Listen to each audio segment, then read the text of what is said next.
is it about? Today we're starting our webinar, which is called Personal Brands of Top Managers on LinkedIn in 2023 for the future. And who we are? We are a ModumUp social selling agency. We help B2B companies develop their employees' personal social media profiles and get leads or potential clients, or even accelerate their HR brand. And today we are going to have 3 amazing speakers and presentations based on the real experience of our speakers. And I would like to introduce our first speakers. This is Oleg Koversnev, founding director and COO at Yandex Cloud. And he will start today's party together with our colleague, Asylhan Shekdelayev from ModumUp. And they are going to talk about their co-creation, how an honest and ironic personal social media profile helps Oleg to find partners and like-minded people from various countries. So Oleg, Asul, please start. Sure. I hope everyone can see my screen. Can you confirm that? Yes. Yep. So as Olga said, today we'll be your humble speakers, and we will talk about the behind the scenes story of our ongoing partnership and share some insights that hopefully will help make your social selling strategy better. And Oleg, would you mind telling us how it all started? Hi, Asal. Hi, Olga, and hi everyone on the call. And first of all, thanks a lot for inviting me. It's a big pleasure. I'm in particular, I'm very happy with how you called the presentation, anti-selling in social selling, because it perfectly explains my initial idea, because we wanted to expand our business globally, and I decided that I would like to leverage LinkedIn as a tool to expand my network. It was not that big at that. It was not small, but not big at that point. And the first person I reached out was Olga, because we knew each other from our Microsoft background, and I knew that Olga is she founded company doing some social things. I didn't know exactly what she's doing, but we had a coffee and we decided to experiment. At that time, there was no any like well-structured plan with KPI, how many leads we want to create, how many, deals I want to close leveraging LinkedIn. It was not about that. It was about, okay, I want to be honest and sincere in LinkedIn. I don't want to mimic. I don't want to imitate something. I want to be the person I am. And please help me how to amplify and expand it to the big network. And let's work jointly on this project, and let's see how it goes. That was an idea. That's it. Asal, yeah. Coming back to you. Sure. And Oleg mentioned a couple of points that are important in your social selling strategy. Before you decide to launch it, you have to have a clear picture in your mind, what kind of person you are and what do you want to achieve. And usually we ask our clients a couple of questions, like in order to proceed with the strategy, to create one, like who are you, what product or service do you offer, what are your goals, what's important to your target audience, what kind of problems they have, and finally, what's your story, how do you want to be portrayed in social media. And here, at this point, you don't actually have to, know everything about what do you want to sell. You don't have to have a product that you want to sell because, like in our case, Oleg didn't want to sell anything. He just wanted to, I hate to use this word, but I'm going to use this sell word again, to sell himself to the people, to C-level executives of around the globe, just to show that he's a real person, he's the expert, he's the chief operating officer of his company, etc. And the main idea was to broadcast Alex's expert and personal image. So it would attract people wanting to know more about him, about what does his company offer, and make them interact with his content and answer his messages. Yeah, just answer from my side, because I'm in the very scalable business. We are sort of hyperscaler cloud, and that's why I wanted that once we built, this approach to LinkedIn, I want this to be scalable. And I asked Olga Asel, could you help me to scale? So because I want to reach out to many people, I want to expand my network, and but I'm afraid I'm not very scalable. So that was all about scalability, but without being artificial at the same time.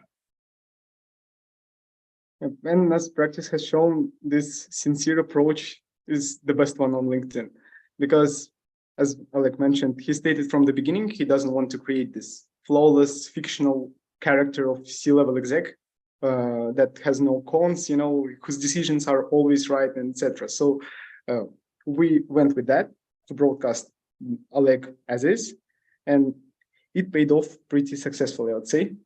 So at this point, from the very beginning, we decided that we are partners in this project, and we will co-create. And this would be the key to every activity that we have. So let's talk about content creation. Usually the process in our agency looks like this. We have 3 steps, and they're pretty simple. We take an interview with the client, we ask some questions, then we create a draft that awaits approval, and if everything is okay, we publish it on LinkedIn. But if you actually care about what you say on social media, and if you care about your readers, you have to add some extra steps to these steps. And first of all, in our project, during our weekly calls, we discussed a lot of different things that were happening in Alex's life, in Yandex Cloud's life. And so the topics popped up naturally.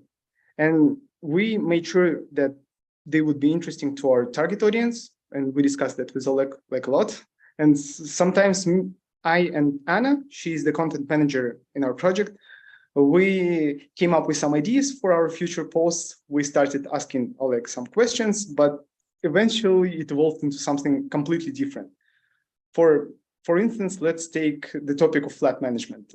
Everyone on LinkedIn knows that it's trendy to talk about it, but there is nothing interesting about it itself, because everyone knows about flat management right now. So we decided to ask if it was hard to implement this approach in Yandex Cloud. And Alex started answering our questions, but eventually he shared his vision about network co-leadership. So we decided to go with the latter because it sounds much more interesting than just the flat management itself.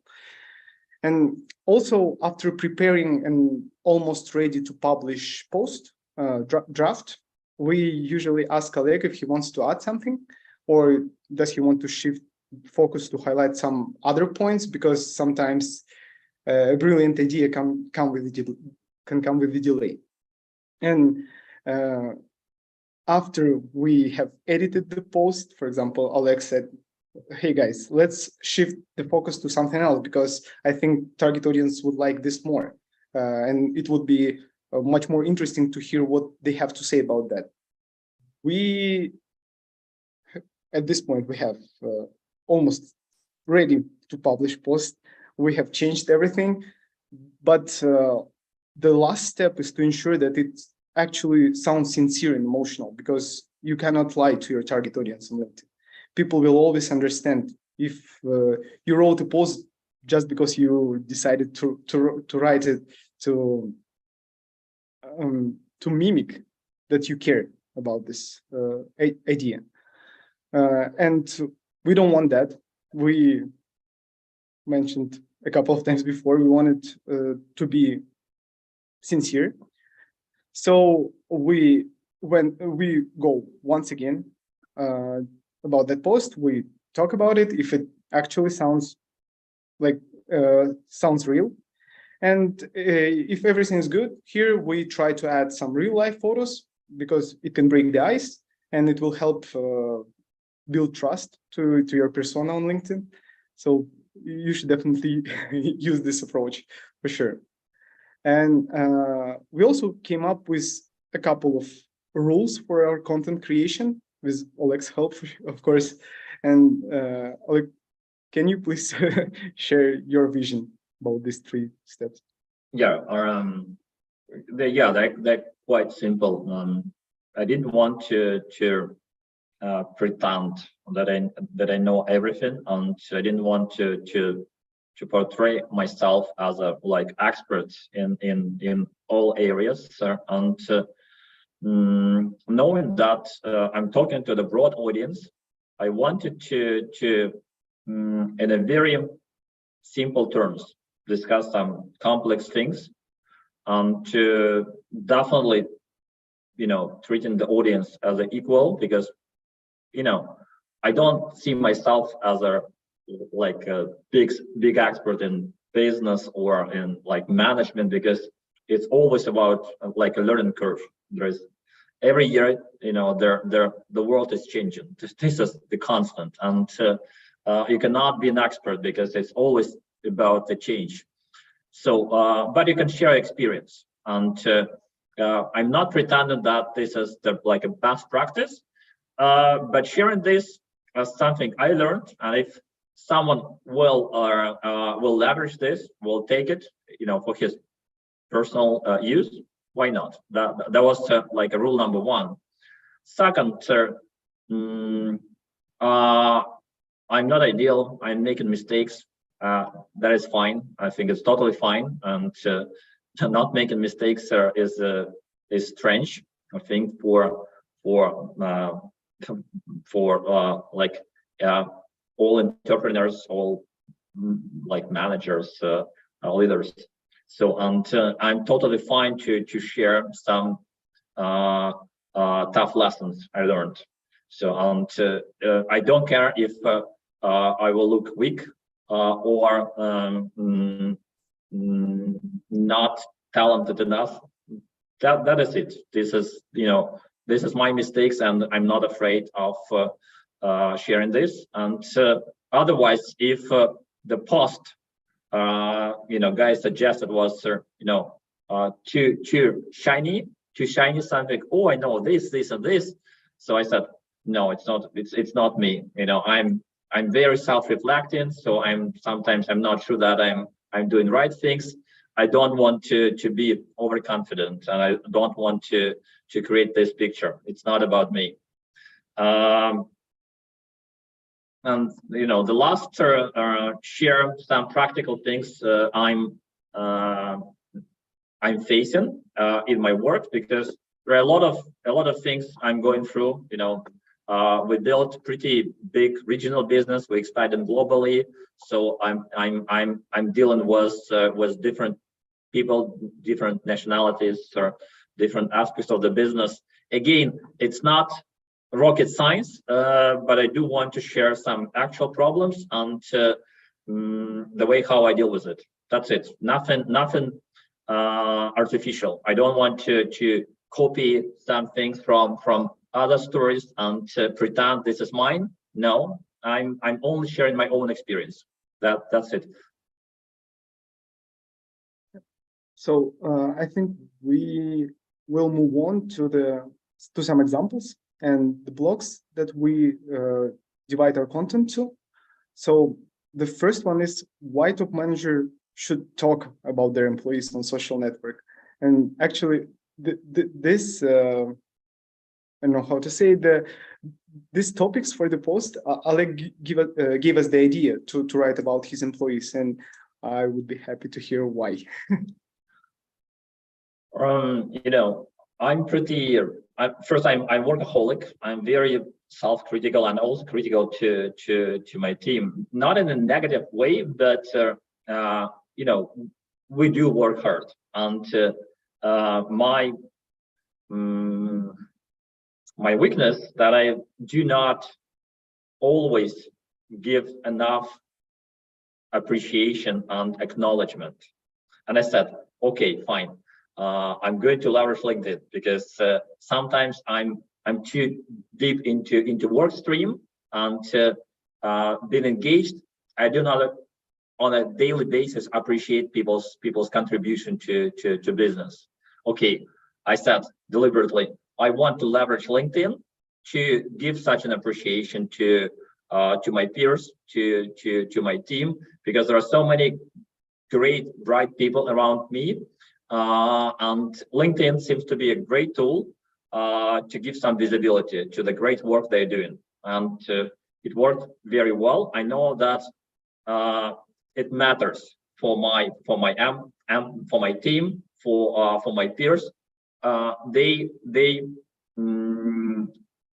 appreciate it, and for me that was it's not about the number of likes I receive for that kind of post, but for me the things which do matter, that it's important for my team, and they appreciate it, and they also they take it as a very sincere way to acknowledge their contribution to our joint efforts. For me, that was the most important. I don't give like artificial appreciation. It's always again real, and at the time there I see the effort and I give appreciation to the specific people. And Alex said that the main idea here was to appreciate the colleagues, and that what mattered for him the most. But we are at ModumUp, we are the numbers geeks, we are social media geeks, so the numbers matter for us. And in your social selling strategy, I would say that it can help you to kill two birds with one stone.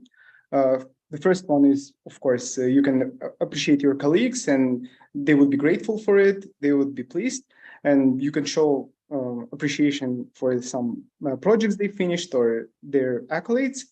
But also it is a great way to show people that you actually have a team behind you. You're not the only person in your company that is the expert in your field, and etc. But you also let's take a look at the second post here.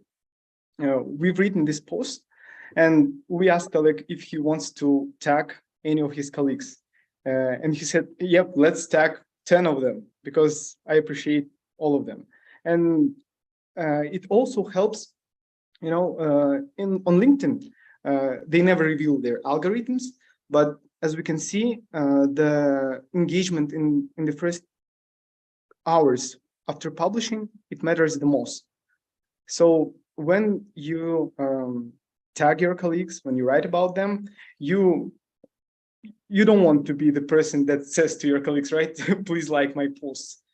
But if you tag them, they would like it naturally, and you will receive more engagement on this kind of content, and it will receive a boost. So let's talk about the sincerity and why it matters. We work with a lot of people from various industries all around the globe, but I can say that it's hard for most of them to broadcast their personal side on social media. And a lot of people, they have this, you know, they think of LinkedIn that it's a social network only for workaholics, and you have to write about your job-related things and nothing more. But LinkedIn is not like this anymore for a couple of years now, and personal content is actually really valuable on LinkedIn, because I love to say this phrase: people buy from people, and people trust people. They don't trust companies, they don't buy from companies. If they trust you, and if they believe in what you're saying, it would help them to make a right decision to come to you after all. So we were, when we asked Oleg first if he'd be ready to publish something about his family or his personal stories, we were flattered that he said, "Of course, guys, because this is a part of me." So this post, the first one about seeing the therapist, Oleg came to us and said, "Let's talk about that because it's really happening in my life, and I know that a lot of people struggle with it, and they think that going to a therapist is some kind of taboo."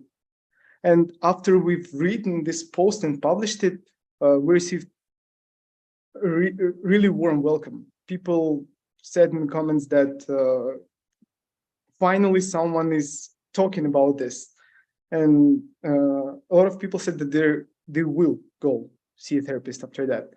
So don't be afraid of receiving some hateful comments or hateful reaction from your personal content. This way you can show what kind of person you are. And I think it would be pretty interesting for our viewers to listen why it wasn't that scary for you, Oleg, to write about that. Good question. I think maybe 10, 15 years, I would be scared to death to share such things. But over the years, I realized that it's it's very simple, but many people don't take it serious. But showing only strengths is a very strange thing, and going to therapist is a kind of, and nowadays it's it just shows that you care about yourself, you care about the people around you, and as a manager, been stressed out frequently, almost every day, dealing with a lot of challenges. So it's I think I realize how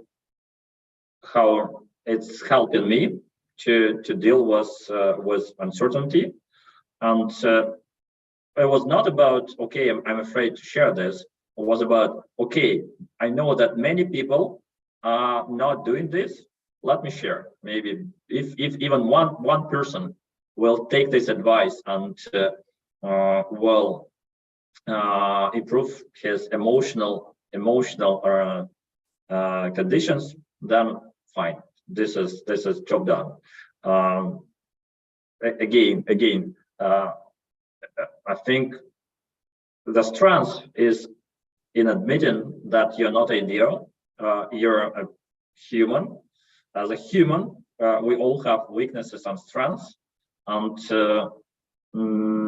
it's very clear currently that people, just normal people, they attract other normal people, and I don't need in my network people who are like shiny persons in their Instagram. I know, showing their best. I know this is.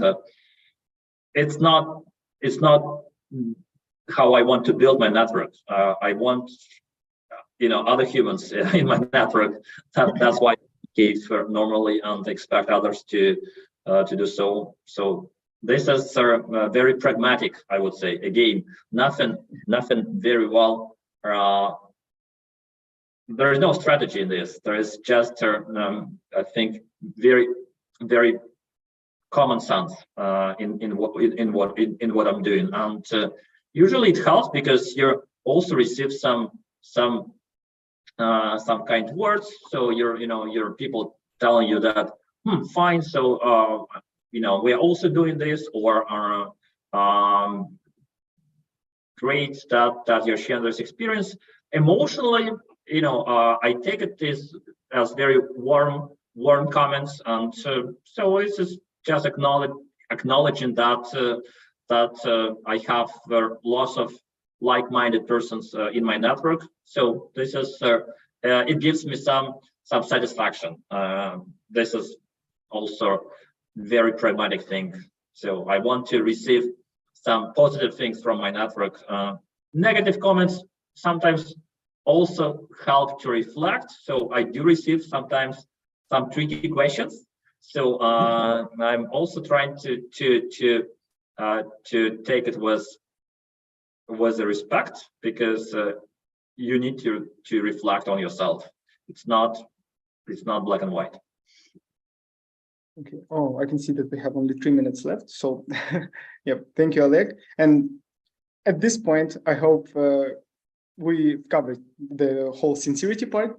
And let's imagine that you're writing this sincere post and people trust you.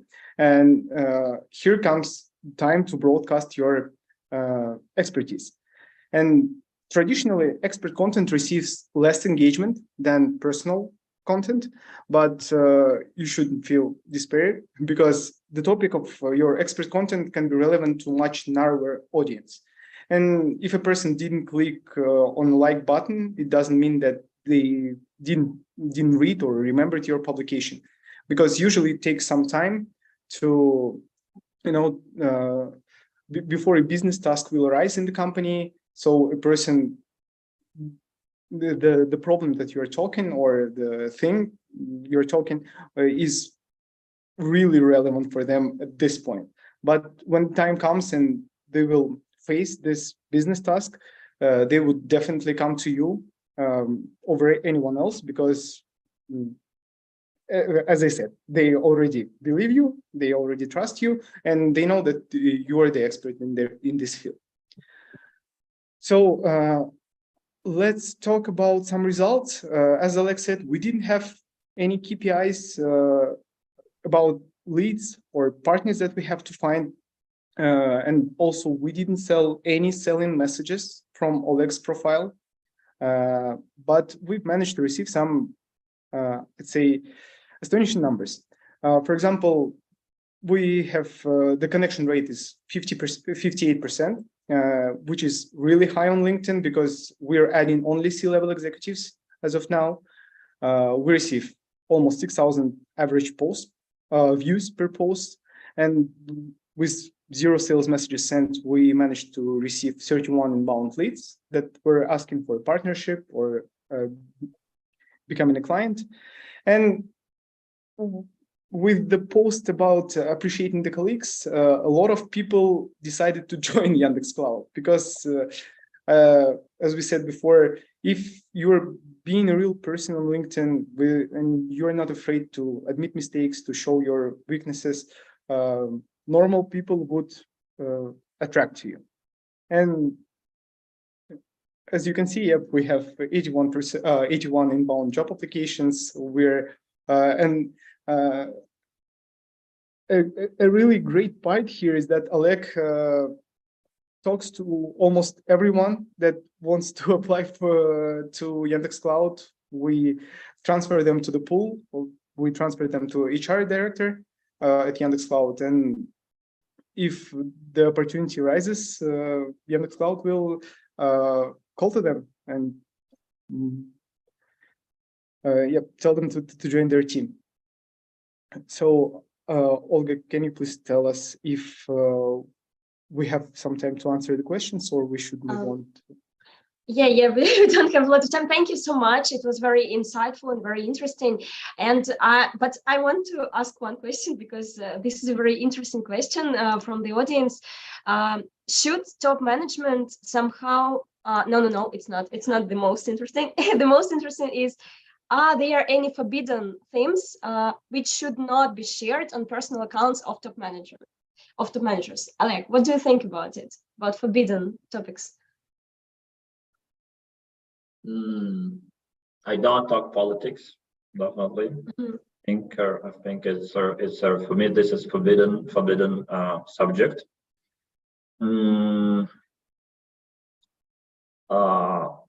I also trying to avoid some controversial things which will divide the audience, because I don't want to create. This is not okay. This is not the field to go to the tribune and pitch something which will be controversial. it's related to anything. I don't know. I appreciate this that my network is diverse.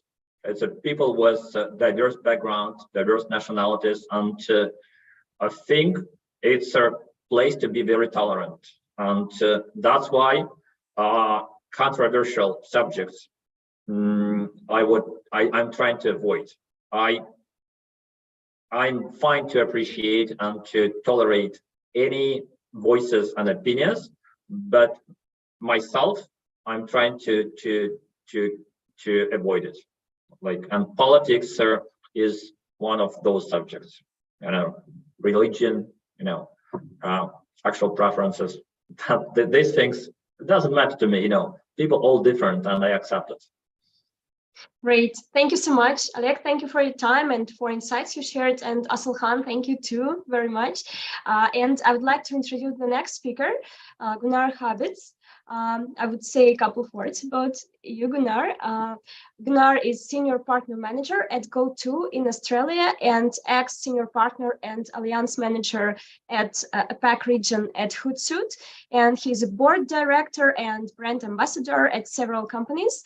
And today, Gunnar will share his very systematic approach, I saw the slides, to social selling and to the development of personal profiles on social media, specifically for boards and leaders.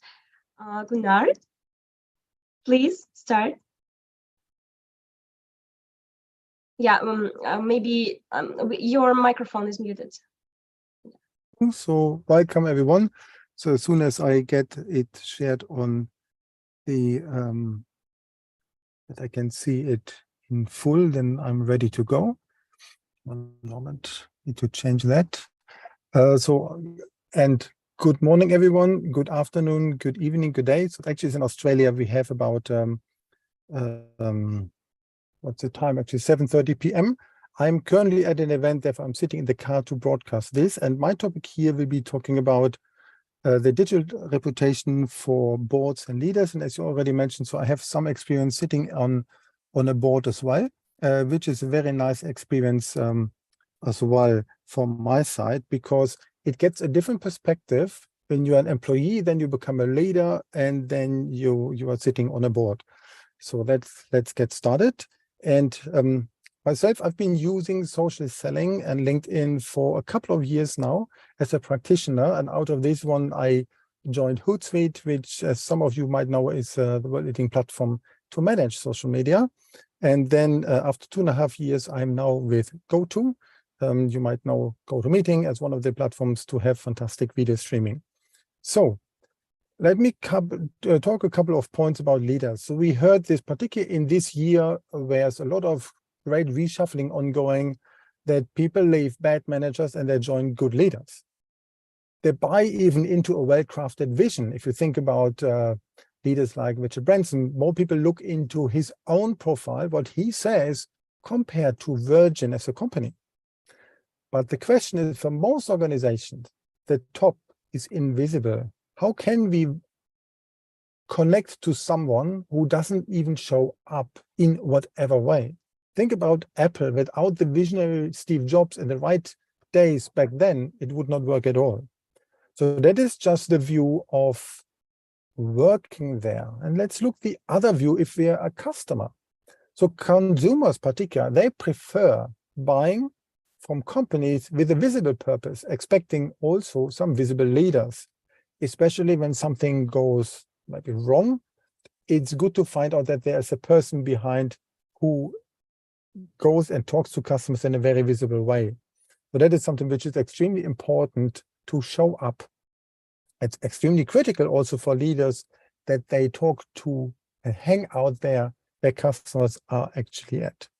So then when we get then this even further, then take it from a leadership point of view, take it from a governance point of view. In my view, and I served the financial services industries for a while, decisions there, they're often broadcasted via digital channels. But where and who are the boards and owners? How can we see them? And that is something that gets quite tricky. So in my view, leaders are not there well enough. So in many technologies and principles, Australia can be seen as a kind of a test market. Imagine this. A tech company wants to introduce something new. They would choose Australia. It's English. We have 25 with New Zealand, 30 million people. You can draw conclusions of a new technology. So this means also research from here can help globally. So there's a social media agency called Propel, and they created a digital reputation report in November, brand new. And they looked into the top 200 Australian companies, which basically are the ASX, Australian Stock Exchange, how that looks like in terms of the digital reputation of CEOs. 82% of those 200 of the CEOs have a LinkedIn profile. We would think about 100%, but not at all. They post 8 times per year, but the 10 most active, they post about every week, so that's much better. That's interesting. On the ASX 200, there are all the big banks, insurance companies. Australia also has some companies like in mining industry, or even fantastic software companies are here like Canva, Atlassian, or Linktree. So there's a lot of innovation here, but only 82% have a LinkedIn profile. And from them, 70% of those CEOs with a profile, they are extremely passive. How would you buy into a vision of someone when you do not see that person? 6% of those CEOs are active, which is not that many. If you can really count it, it's maybe 10 people. So, and now the female CEOs, they outperform their male counterparts quite a bit. You can see there's written, they post 8 times more than the male at 45 times higher engagement. Why would any leader be on social media in the first place? Because they want to have a more connection to the basis, to the customers, to all stakeholders. They want to be also visible. We all want to use maybe LinkedIn more in terms of content to receive feedback from that. Without content, LinkedIn would still be a kind of a CV type of platform. This report has a lot of details about that, about why this is, good examples, and you can even scan this code here on the top to find out more about it from Propel Group. It's really insightful. But it tells us something. It tells us, and I might generalize a bit, that those on the top level are not that accessible. Let's look into this more in detail. So top leaders and board directors are far behind average LinkedIn profiles, ignoring their personal brand. How did that come? Who has been on LinkedIn? The top CEO of today, 15 years ago, might have been a middle manager. LinkedIn came and they put it and treated it like an online CV and therefore never developed further. Who are the active people on LinkedIn? Content creators these days, small businesses. You see fitness coaches using LinkedIn. You can see a lot of more emotions on LinkedIn compared to just the average corporate guy. Let's look in the typical organization.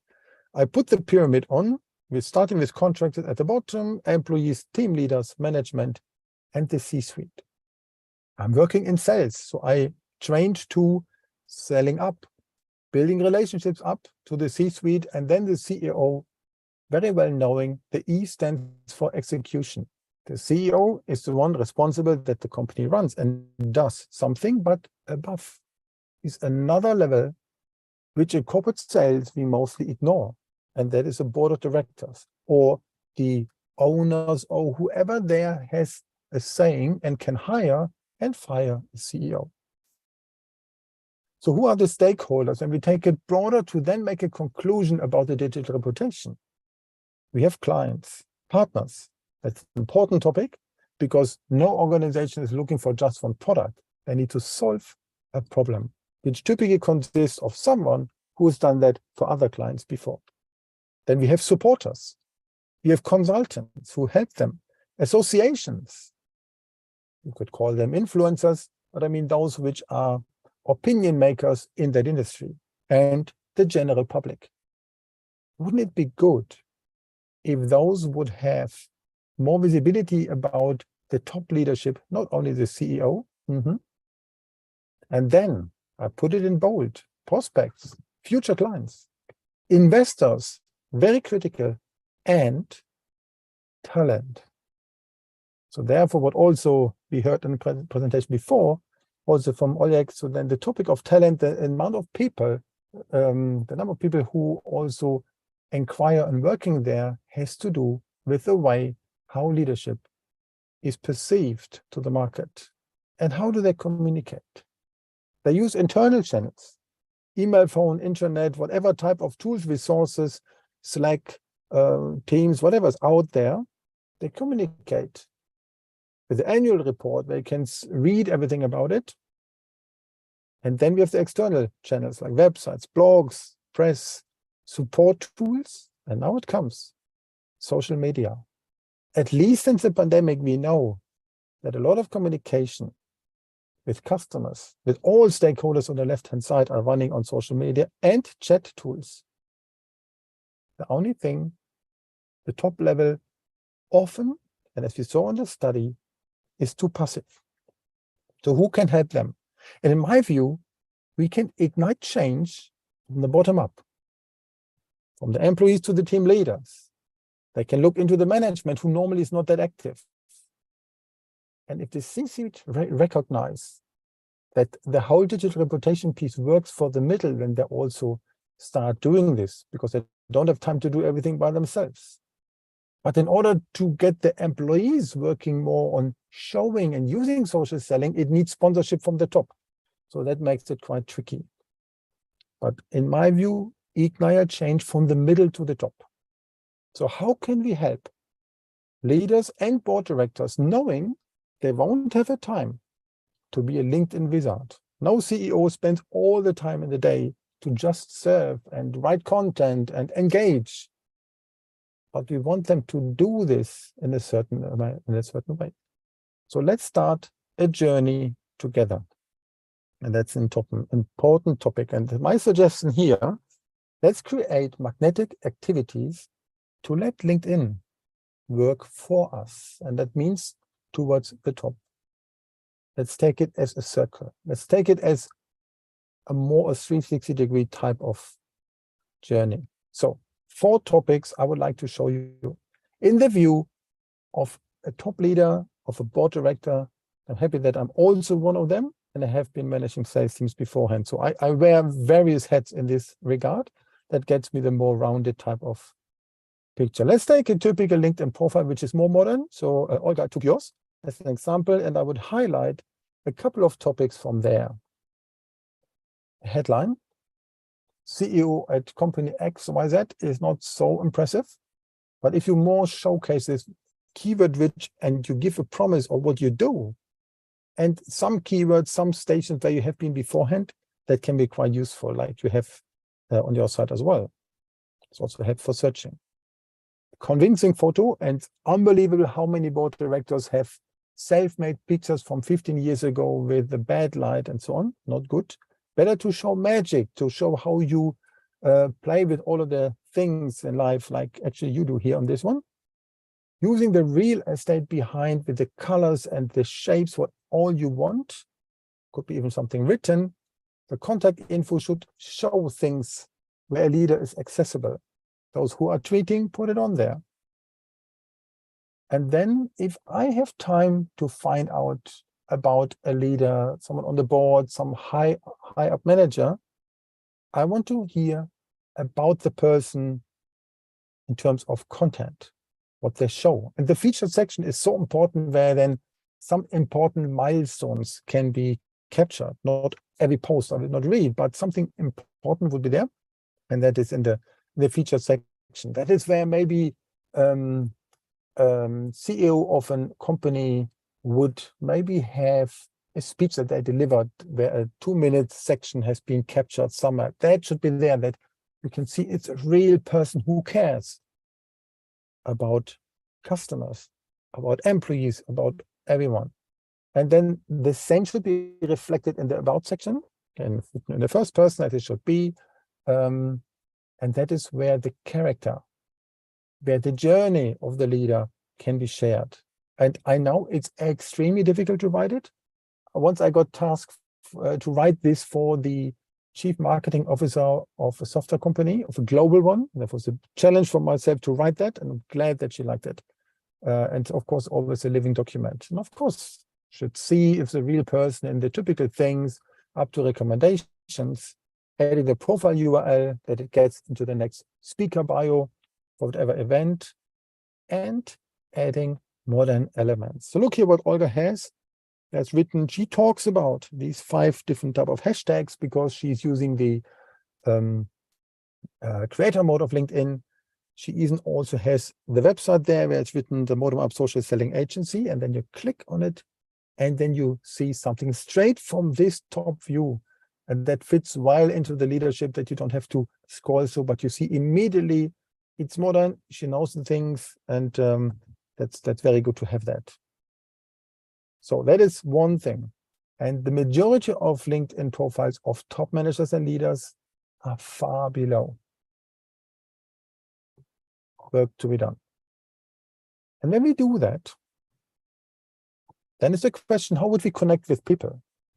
And there's different ways how you can see that. I just have been on an event and I connected with someone. I'm not a big fan of putting straight on connect, because how would I know at the end who the person was, what the name was? I might remember the face, but I cannot search for a face. So therefore the question, how to do it properly. So number one, we don't need just prospects in our network, but also consider existing clients, suppliers, supporters, and influencers. Influencers doesn't mean people from Instagram who show up nicely, but here in Australia, for example, those which are speakers or content producers from the Australian Institute of Company Directors, the largest of its kind in the world. This is what I mean with influencers, those who talk about the topics which are of concern on the top leadership, like governance, risk, and compliance. So imagine I find someone like that, then what I would do, I would like to check at least the profile to prepare a hook. And there's one reason for it. I can simply connect, no problem, but I would not, as a leader, if somebody connects with me and I don't see immediately why I should do it, why would I actually then to accept that? I don't. But a message helps to remember later if I write a personal invite. And it still amazes me that most people don't know how. On the desktop, I can say, oh, I add a note. I met you at that conference, so we talked about that topic. Would be nice to connect with you. That's easy. You can always do this. Here's an example for a Bright Talk. But on the mobile, most people don't know how that works, because it's only hidden by 3 little dots, which are here. And if we click there, then we get the whole menu and we can put the same personalized invite. There are some gurus who say that especially top leaders do not like to have a kind of a note like this, but it's a question of respect towards someone. I don't go on the street and ask someone to give them a business card to take them. And it helps me as the inviter that I can find it again when they accept the invite, that the message is there. But the most critical element, if you connect with a top leader, don't pitch straight away. Many do, not good. So we have our profile in order, or we help our leader to do that. They know how to connect well. So now comes the music. Now for me comes the pleasure before the profit, and that is working with content in context. And there are 3 ways how we can work around content. Number 1, commenting. Number 2, curating. And number 3, creating content. Think about a board director who maybe have 2 or 3 boards, and they have a lot to do with that. They don't have time too much to create articles, write a lot about it, despite their expertise might be so good from the view of the next board where they would like to be appointed to. So what is the best way? First of all, how should content look in general? And then I look into the commenting part. So my way to choose content, I found my own acronym and I call it Trello. Some of you might know Trello is a software for project management owned by Atlassian, fantastic Australian company. But Trello for me is just by accident 6 letters. Content that I choose to post follows into one of these 6 elements. Trust. We like to work with people who know, like, and trust. The next one would be results. And that doesn't mean bragging, but rather telling the story of my organization, how the services help others, my clients, to achieve whatever they want to do. And telling these stories is what results is all about. The next would be enthusiasm. That's the way what I can transport in it. Not just to present the boring facts like an accountant would do to be as accurate and precise as possible, but more show the enthusiastic side of it. The next is learning. And you didn't see teaching with a T, but it's learning. I think it's what we learn and share with others compared to saying, we are the teacher, we know everything, and that's how you need to do. I prefer the learning part, learning and sharing, and also sharing lifestyle. Not the Lamborghini in the garage, but lifestyle for me means rather the empathy I have towards the ecosystem around me. When COVID hit and the cities got empty, a lot of business moved to the suburbs, and you realize how great it is to live in nearby at home and to support the local cafe, the local butcher, and so on. That for me is more the lifestyle approach. And of course, in Australia, we have the beach nearby. And the last one, letter number 6, there I talk about opportunity. One of 6 letters, I talk about the business that I'm in. And that makes it more personal, that we can better tell stories compared to only produce facts. Also, that relates back into the presentation from Oleg beforehand. So my advice here, produce it in batches, post only once per day, not more, because the algorithm would backfire that. Provide value in the view of the receiver, and then pitch never. Doesn't make any sense. Nothing more offsetting than offering straight away, makes no sense. And what you can even do, if you want to make a point across, put it in a nice graphic or use Twitter. Make a screenshot of this and post this. Very nice, visible when you scroll through the feed of LinkedIn, which is basically exactly the same thing. So how to go after this? The first thing our leader can do is to simply comment on posts of others with further insight, thoughts, best way to show your voice. Simply comment, insightful. Second one is great, you show something, but tell a story why this post is important for your audience to see. So I found this one here, which was somewhere going away from LinkedIn, and I shared that to my audience, summarizing where I got it from, a hook, a question, summary. I kept it brief, I tagged the author, and I only used 5 hashtags, including innovation, which had 39 million followers. And I got, not to brag, but I got a nice number of views. You could say views don't count, but the more views, the more likes, the more comments, and I need to get comments, like a typical way how I run through the funnel, lots of shares and so on. So it's possible to get messages across without having our own content. And if we want to create our own content, our dear board director and leader has a difficulty not to have enough time for this. And they do not know with all of the formats what we would do. What goes well in 2022 and onwards are text posts with document carousels. What goes well are newsletter series and not polls.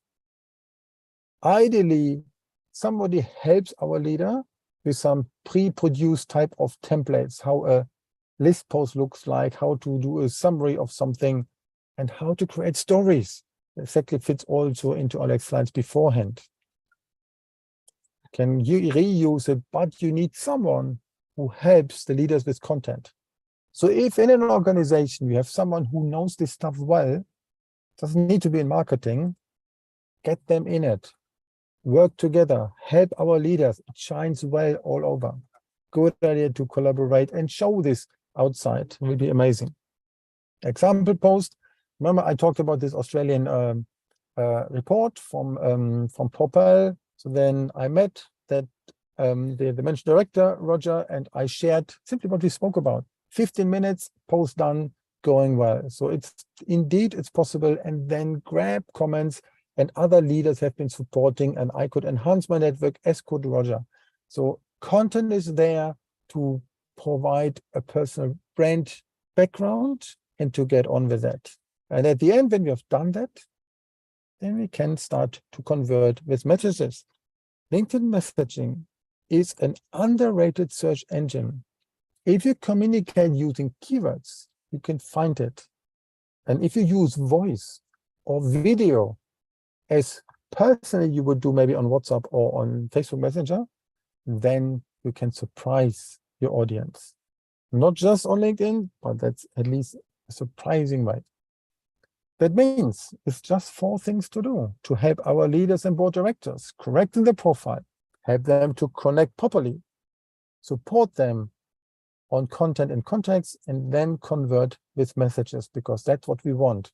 Social selling is the art and science of advancing business conversations from public into private, and to advance the business agenda.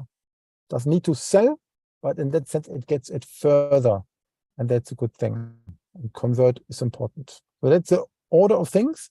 And I wrote about this for 210 weeks in a row, and started to summarize this. And in early 2023, I will have my book around that, which is called Connect and Act, Systematic Social Selling, where I present 42 of my best episodes in a reflecting way that helps board members, leaders, and actually most who want to like to do more than the pleasure and profit from LinkedIn. So that was my journey, what I wanted to share about how top managers and leaders can utilize LinkedIn, can utilize social selling activities with the support of their teams to enhance their personal brand and ensure that they are as part of this smaller section of very visible leaders compared to the study that we've seen so far. No, If you thank want you to know so more, much. you can scan here. Yeah, thank you so much. Very insightful, very structured presentation, and beautiful, beautiful book. Thank you so much for that. And may I ask you some questions? Sure, play. Yeah, great. The first question will be about how social selling helps you in your life. Maybe what kind of business or other opportunities it gives to you. Could you please share? Let me share it short. When I came to Australia 6 years ago, I didn't really use LinkedIn beyond it as a CV. So it didn't help me for a network. So I built my network using the content on LinkedIn. I used to connect people with each other, not about something that I need, but I wanted to help others. And content helps a lot on it. So therefore, I use social selling activities for this. And of course, as I work in the area of partnership-based business, so I've been basically supporting the middlemen, like great managed service providers who help customers. I use content to share what works for them, to find people that they come to me instead of I'm begging to work with them. And that works very well. I also support this as an ambassador of the Institute of Managers and Leaders here in Australia. Thank you. And the second question, the last one, is about time you spend on LinkedIn. How much time do you spend? Because, you know, many top managers, they are afraid of like actively using LinkedIn because they think that it will just, this is the kind of full-time job, and they will just waste a lot of time on that. So could you please share your experience? In my view, 15 to 30 minutes is enough. If the profile is in order, if the principles are there, 15 to 30 minutes maximum. Is it additional time? Question mark. From a salesperson point of view, we would anyway talk to prospective customers, maybe on different mediums. So then we use also social selling. So it's not additional time, it's part of the thing. Social media can get addictive. We need to pay attention not to hang out only in the feed, but that makes no sense, like on the television zipping around. A proper leader who knows how to deal with time doesn't do that. So therefore, I think the 15 to 30 minute mark should not be more. And it can enhance the life a lot, because I don't take it from something I must do. I take it from I want to do. I take more the pleasure part of it. So the profit comes after the pleasure. So I enjoy reading content like I read my newspaper. It's just another medium. Yeah, there are a lot of great experts on LinkedIn. So Gunnar, thank you so much. A lot of valuable insights, and we'll share your slides with the audience after the webinar. Thank you so much. And I would like to introduce our next speaker. And our next speaker is Laura Nguyen, Head of Consulting, Public Sector and Defense, and Atos. And Laura will share her personal brand development experience on LinkedIn and her vision for positioning on social media for modern top managers. Actually, Laura's page on LinkedIn is amazing. We love it, and I recommend you to follow. So, Laura, please start. Yeah, you have very nice background. I know. Christmas mood. Yeah. Exactly. Starting today. And thank you for your nice words. So that makes me blush. You say, yeah. So thanks for having me. And I already was like listening to the other speakers, and I might repeat some of the things because I think we share a vision on why social selling is so important. Let me see if I can share my slides that I prepared today. Let me see here. Are you seeing my screen? Let me put my glasses on. Not yet. Not yet. Up, share screen. Yes, there it goes. Up. Share. Now?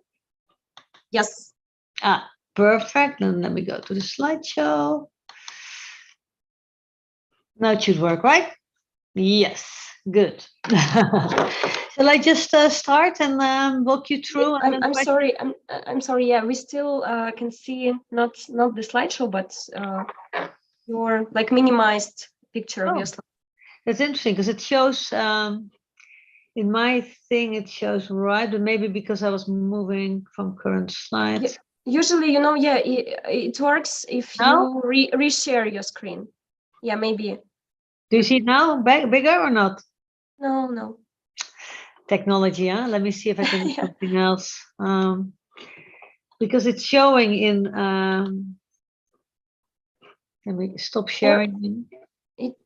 Yeah, there are two ways. Yeah, you can reshare, or probably you can share the whole screen. Yeah, I was sharing the whole screen, but it didn't show the whole thing. That's the hard part. But let me see if I PowerPoint slideshow. If I do it again like this. Now better? Loading. Yeah. Now it's great. Okay, perfect. I just had like to first do the slideshow and then start sharing. Okay, good. Shall I just give like a little bit introduction, and then like we'll share my experiences a little bit on Atos. I don't know who knows Atos, but we are one of the global leaders, very strong in IT services and consulting and data offerings, and where we are the global leader as well in secure and in decarbonized digital, which is for me is very important because you will see I love sustainability because I think it's really key for us in this world to do something actively about it, and I think technology can do this. We are a big company, but I'm based in the Netherlands, like responsible for the consulting in Northern Europe.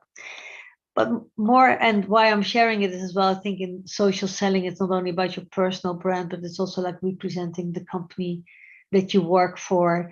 And it will it's a two-way strategy, right? Like personal branding, but enhancing as well the company strategy and communication and reaching out to customers or other key stakeholders. A little bit of background on myself. I have a background in business economics, worked for huge companies and smaller companies, had my own company in Silicon Valley. I stayed there for 10 years. I loved it so much because of the entrepreneurial spirit. Also got like hooked up with LinkedIn already there. And this is just a picture of my startup because I really think, just tells about me that I like to use and leverage technology to help to make the world a little bit better every day. And this was like bridging the digital gap between elderly people and their young ones. It's the idea is still there. I see still other startups doing it, but I finished it like 10 years ago. But it's an interesting. So this is all about as well, like the digital bridge. And I think what we have to do now is like help others as well, like to make social selling part of their day-to-day business. As I just heard one of the last questions. For me, social selling and like not being on LinkedIn is like it's not having like using your mobile phone or not connecting with others, because it's part of the whole integrated tool set that we have.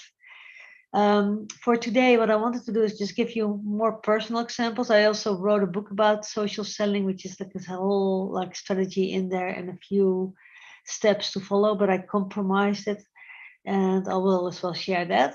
And then some tips, what I've seen that works or not. So I already heard an other definition, and there are many definitions about social selling. This is the one that I think for me works, is like leveraging digital, and we talk more about LinkedIn today, but it has to do with Twitter, with Be Real, whatever it is, right? That we use TikTok, what your clients are using, or the people that you want to engage with. That is what we should that you should use as well. And for me, in my day-to-day business life, I use it to find interesting content, to engage and connect with buyers, but as well with other stakeholders, relations that share the same interest. And having like, as we talk about hybrid working, I think it's as well like hybrid communication. You engage through mail, you engage through social. It's a mix. And even if I'm talking about buyers, I think we sell more if you stop selling. LinkedIn is an engagement platform. It's to like learn more about others, learn about content, but the directly selling, it will take time. So that's why I'm saying you sell more if you stop selling. And also hear that about like, this is my other, like make it just easy and simple. It's all about finding the right message at the right time, finding the right venue to the right person. So it needs to be personal and it needs to be relevant. I will come back to that later. And for maybe, well, most of you, you're here on attending this webinar, so you're probably convinced already about the importance of social selling. But if you might need some more proof to convince others, I have here some numbers that I will not let go of each to it, because then I will just read it. But most important, you see that successful salespeople or anyone like is using technology to close more deals. Or if you are looking for a job, it's very easy to like be found to have like this dream job because you are present online. And you see as well like that. If talking about selling, then, because that's one of the things that I'm very much involved with, if you sell to just one person in business to business, you're not going to close the deal. It's about multi-level sales and having different people. And in average, and this research was 2 years ago, 6.8 people, well, 7 are involved in a buying decision. And LinkedIn, again, is a very nice way of like influencing and reaching out to different people and make sure you don't miss anyone in that decision making process. So for today, I summarize like the 4 key pillars for success on LinkedIn, and it's as well like linked to the social selling index. I will come to that later, but it has 4 key pillars. One is, and we'll talk more about that today, is establish your professional brand. It's like who you are. People will find you or ask you for things to react or to be invited to. So it's really your professional brand. The second pillar is like, do you find the right people to connect with? It's this huge network, and if you have a question and you put it out there, you will get many answers. It's really as you have your network. We used to have it like offline. Now we have it online. The engaging with insights. I heard that the other speakers felt like discussing that. It's what kind of content do you share? And if you share, make sure you share it with a reason, not just by reposting it, but like, why is it important for the others to see this? And then I use it to build relationships over the years, stay connected when it's relevant, come back. And it's really good as well to see what others are doing and react to that. Before you start, I think it's talk about branding. You need a value proposition. You need your own value proposition. Like, what do you care about? Like, how do you want to be perceived? And it should be close to who you are. Like be authentic. But also from your company, it's what's your company that you're representing, and what are the key values that you want to bring across? Because it's busy out there, so you better be very precise. Then the social selling index. I don't know if everyone here in the audience already has checked theirs. Otherwise, I would like challenge you and say, go to this link, and you can as well find it by Google, saying social selling index LinkedIn, and it's for free. And then you get this number, and you will see mine used to be higher, but I'm still active, but I think there are more really strong people out there like competing. But I have a 73, the max is 100. And the 4 pillars that I was just discussing, you will see here to the right. It's establish a professional brand. So that's 21 out of 25, which is good, but can be better even. And then finding the right people, it's how active you are, the engaging with insights, and build relationships. It's a nice way of gamification. It's not like always like exactly the reality, because it's, as I said, it's gamification from LinkedIn, so it will reflect the usage of LinkedIn, but it's a good way of checking how well you're doing. So if you have time, just put in the chat your SSI, and then we'll look at it later. Just curious to see who's where you are.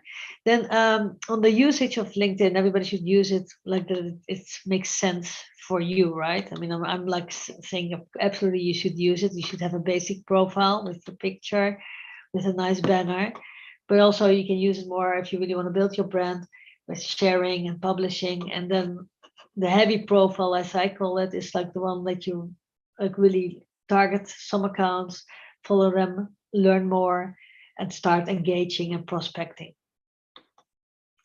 So then some personal examples. In the team here and in Atos, we as well use LinkedIn and social selling to build on our brand. And we did this pilot together with a few of the team, and started like on your personal brand like this to the left. And you see like a lot of like gray backgrounds. The headers are not like really used. And afterwards, more personal or more as well, like with representing the brand. And we were always laughing, like making jokes about like the goggles to the left. People like to see you, so don't use sunglasses, don't use goggles. Look them in the eye, because that's where we are. With like how people will the first reaction will look at. We also did this experiment, and I'm only sharing my my feedback because I don't want to use my colleagues' images here. But what you see is the you can do the photo filler experiment. It's still working. I don't know if you use it, but it's a fun way of like uploading a picture, and then you get feedback from others on how competent you are, how likable, or how influential. Again, it gives some insights, and you see in my case, competence is a little bit less if you smile. If you don't smile, you're more competent, and if you smile, you're more likable. It depends as well, again, like what do you want to achieve, and pictures are hard. So I already mentioned the sharing. I like to use LinkedIn as well, like sharing, but as well learning and reading. And for me, because there's so much content out there, I have a few things that I really care about, so it's for me easy to spend time on it. It's about diversity and inclusion. It's about innovation with an impact, back to my startup a few years ago, and sustainability. Those are some core things. And then from the business, digital transformation, accelerating digital transformation. So here an example on diversity. So for me, LinkedIn is not like, oh, I'm going to use it right now. It's like everywhere where I see something, I will think, hey, this is something I care about, I will share. This was in a museum in the Netherlands, where you see like all these beautiful pictures about like different people, and there we are all like standing and saying, oh, but if you realize it's about diversity as well. So that's why I shared that post. And on innovation, this is an event that it was organized here in the Netherlands on innovation with different speakers. I like to share that as well on LinkedIn. And don't be too critical on yourself, like say, oh, this is too light of content. If you really care about it, then it's good to share it. And there's another discussion going on like it should not be like Facebook. I think it depends on what you want to achieve. I mean, for me, it's a business platform, so I will have personal stuff, but with as well like some business aspects to it. And the other one here you see on sustainability, it was this like, warm day. Everybody was like outside in the fall, or it should be cold, and enjoying it. And then I came to the reflection like, well, what if it would be freezing, or like we should have like not global warming, but global freezing, then it would like give another sense of awareness to the people. And other one, it's about like mental health and like caring about like the people we work with. So that's also where I post about. And this is one when I was like kayaking, and for me that was so like energizing and relaxing. So I share that experience, but also often ask a question like, what is it for you? Because I like to get the dialogue going. And basically this post was as well one of the reasons that Ekaterina reached out to me and said like, I like what you're sharing here, your leadership here on LinkedIn, and are you willing to present here? And so this is an example about like, if I would like not been active like then on LinkedIn, not having my personal brand, I would not be speaking today here to you. So just do it. I will stop kayaking now. Then another like thing that I experienced as well is like alternating the content between personal and business. So many big companies have like their content that they provide to their employees that they can share, and it's very valuable content. I often use it as well, with again like why I think it should be important, just not only reposting. So but I make sure that I alternate the more personal content versus the professional. And I see that that's where people engage most, is more the personal ones, but I hope they read the professionals ones as well. So here this was about a press release, or like we won a contract, which I was very proud of the team. Another one is on security talks that we organized, and again sharing some key statistics, but as well like the fun part, the human part. And then maybe said another one. Then about like making a positive impact, we organized at Atos for November this photo shoot, the photo booth. That's also something I like to share. And the second one to the right here is in our studio.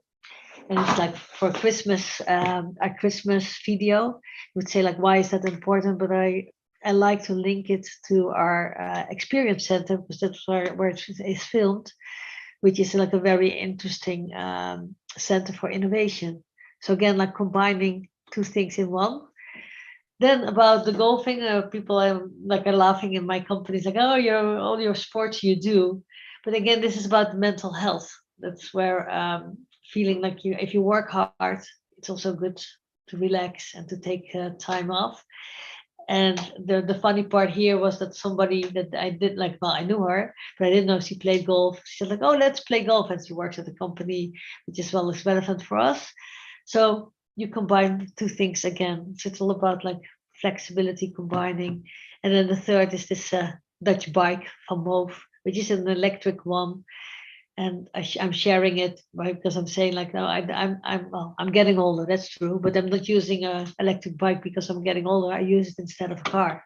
Where I would use the car, I like to go and use my electric bike. So I, again, have a positive impact on social sustainability. So coming, and I hope I'm fine in time. If not, let me know, Olga. But I have some tips to share. And this goldfish, so you would say like, what? Well, it's more about like the attention span of this fish. Anyone knows here how much of like how long is the attention span of a goldfish? And I cannot see the comments. Maybe now. A couple of seconds. Yeah, thank you, because I cannot see the comments or anything now. So I was just gonna ask. It is. Yeah, they are on LinkedIn. Yeah, it's true. It's like 7 seconds, and but if you would like look like somebody that's like reading your content or clicking your image or like somebody online, the attention span is even like shorter. It's 7 seconds. So my tip is here, like, don't make it too long. Don't write too much content in one post. Keep it short, but always maybe have a link or like other content that they can click through, or they can connect to you and ask you the questions. So be short, be sharp. And on the content that you share, it needs to be relevant. And what's relevant, I like this little cartoon here. It's not what you want to say, but it's like what you want to say and what your audience is interested in. So just sometimes just double check, like, is this really relevant? And is this also like what I think my audience would like? And another one, if you look at from a company angle, is okay, what are the competitors talking about? What's the customer wanting to hear? And where can I be unique? Because if you are in the crowded space, everybody is saying the same. One example is digital transformation. Everybody's talking about it, but what makes, in this example, Atos unique is that we bridge technology and business, and then we are focusing really on sustainability and security within that space. So that should be like then for us, and diversity as well, that are the unique position that we take and that we should post more on. Then one example of my book that I still use to look at like how are we doing with sharing content, also for myself, but as well as a company, is looking at relevant content, like looking at the buyer persona. Everyone is different. And are you talking to HR? Are you talking to a CIO or to a financial manager? Different motives to be involved or to be engaged. And then as well, like where is somebody in the buying process? In the beginning, in the awareness, it needs to be light content. In the action, you can start more the persuasion and putting in more facts. And then the emotional versus rational arguments. And that goes back to what I was showing before in like combining light content, personal and business, and make a mix. And in B2B, often, if you review the content, I could say that it's mostly in the left or the right bottom quadrant, the convince. A lot of like words, a lot of facts, a lot of detailed information, where we should like be differentiating as well. So this is maybe as well like for you, like maybe review your content and see where you are. And I already get to the end of my my presentation, because I want to build in time for questions, and not only like sending, and especially when you're in a webinar, you're just talking to a screen, which could be maybe boring. I hope not. This is another post that I shared with like looking back to my younger self. This picture when I was like, I think 5 years old. What would I say? And these were my 3 tips, and I repeat them here because I also think they rely to social selling, and like be yourself, be courageous, like dare to raise some topics that you feel are important to raise, and follow your heart, and you cannot go wrong. I think it's about being authentic, creating trust, and to create trust, you need to be authentic and not like just post things that you don't feel committed to about, or you don't feel anything, because then you don't want to spend time on LinkedIn. And I also like to use content to research. There's a lot of like, you can search on posts by content, by typing in something you care about, and you get like the most interesting content, but also maybe new relations that you can learn from and share with. Thank you so much, Laura. Yeah, thank you for your soulful and warm presentation. Yeah, we were enjoying this presentation, and I would like to ask some questions from our audience. First question is about where or how do you get inspired? Do you get inspiration for posts? Maybe some post ideas, content plan, etc. Could you please share your experience? Yeah, so well, it goes back like the little bit like the structured modus is like to see, like look in your matrix, like, well, first of all, like what are your key objectives, and they can change, right? But like, what do you want to achieve in the coming months? and then as well, like some keywords that I said about, like what I care about is innovation, is digital, is diversity. So, and if you have that clear, then you can look at like your environment, like the surroundings in that kind of way. So that was the example that I shared on the in the museum, where I saw like this photographs of like different people, and there everybody's like admiring, but like sometimes in the real world, people are like, oh, you look so different, right? Like I don't want to talk to you. So that's just an inspiration, but sometimes as well, like more in a more structured way, it's really like doing research.